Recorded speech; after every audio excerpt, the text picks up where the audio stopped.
be talking about bow ties, period. I mean, they are reserved for the coolest people. Pee Wee Herman, James Bond, even Bill Nye the Science Guy.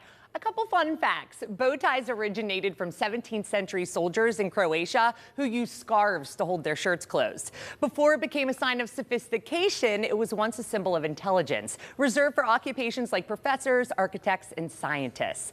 And the biggest bow tie in the world was created back in 2014, measuring 15 feet long and 7 feet tall. Quite the fashion statement. Now, if you're feeling inspired to step up your bow tie game, Heather and Mikey have an idea. Look at you dropping some hard facts, right?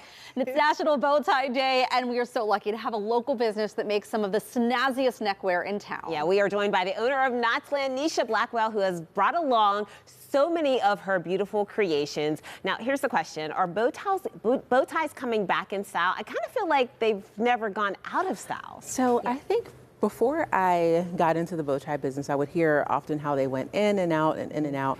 They do have surges. Like, you have your loyalists who wear bow ties and buy bow ties year round, but then you have these surges when it comes to like young folks and proms and graduations and weddings and things like that, that really show that they're like in a period of like surgeons. Well, I feel like with any fashion, it's very cyclical, but you're going to come back around. But you've done such a wonderful job of kind of maintaining and bringing in some new things. Like, even look what you're wearing right now.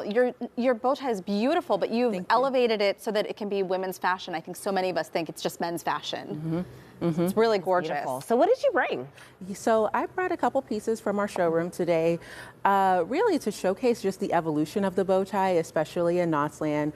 I always joke and say we take bow ties more seriously than anyone in the world. I mean, we use all repurposed and reclaimed fabrics and materials, and so that's the starting point of all of our designs. And then it challenges us to create things that, you know, have good chemistry, good color chemistry, good vibrancy chemistry, and so I brought a couple things just to showcase that evolution. Okay. So where do we start then? So I'd say our signature style is something more like this, but even that black tie up in the collar, right here. Oh, that is one of the most popular best sellers, and I think it is because it's that knotted, that like classic James Bond style tie. And then we have here what we call the batwing, which is our take on the vintage velvet bigger bow tie.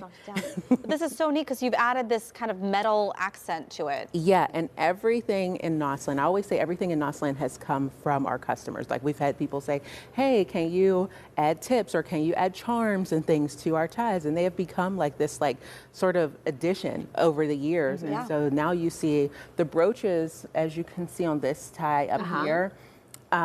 Those originally came from our lavalier pieces. The lavaliers are, you know, younger part of our brand. Just in the past like 3 to 4 years, we've released them. But then we've started getting requests from people to put brooches on our regular signature style ties. One of the things you do is like really doubling up on some of the fabrics too, so you can layer in your own personality with that.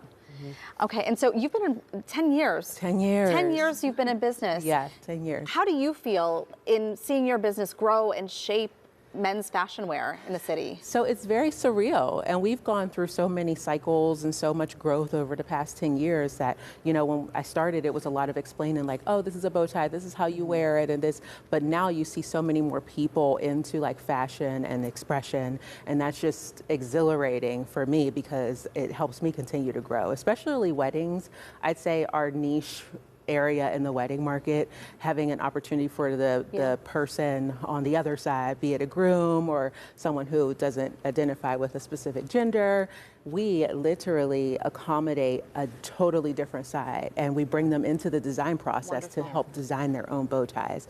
And so, you know, when it's all about the dress and the florals and the gowns and all of that, we get to have that really intimate relationship with the other side of the wedding. Oh, I love that. And something really fun, I heard you designed a bow tie for Danny Glover. Is that true? Yeah. That so wild. Very surreal, and also another turning point. I feel like over the past 10 years, we've had these different turning points in our brand, and having Danny Glover rock a bow tie, a Knotzland bow tie to the Oscars to accept his very first humanitarian Oscar award. And he was very intentional about saying, I wanted to represent, you know, women's and work that I've done in the labor movement and things like that. So did you cry? I couldn't. I had to get to work. It's like one of those things where you're constantly battling like feelings of like, I can't believe this has happened, but also this is the orders business. are coming in now. I gotta go. Nisha, thank you so much, and congratulations on 10 years of success. If you would like to learn more about Knotzland or wear one of the bow ties yourself, we'll have more information for you on our website. You can go to kdka.com/talkpittsburgh. Right, coming up on the show, sip, sip, hooray! After the break, we're uncorking another reason to celebrate the tail end of summer and get us through hump day. It's something you don't have to whine about. Stick around to find out why.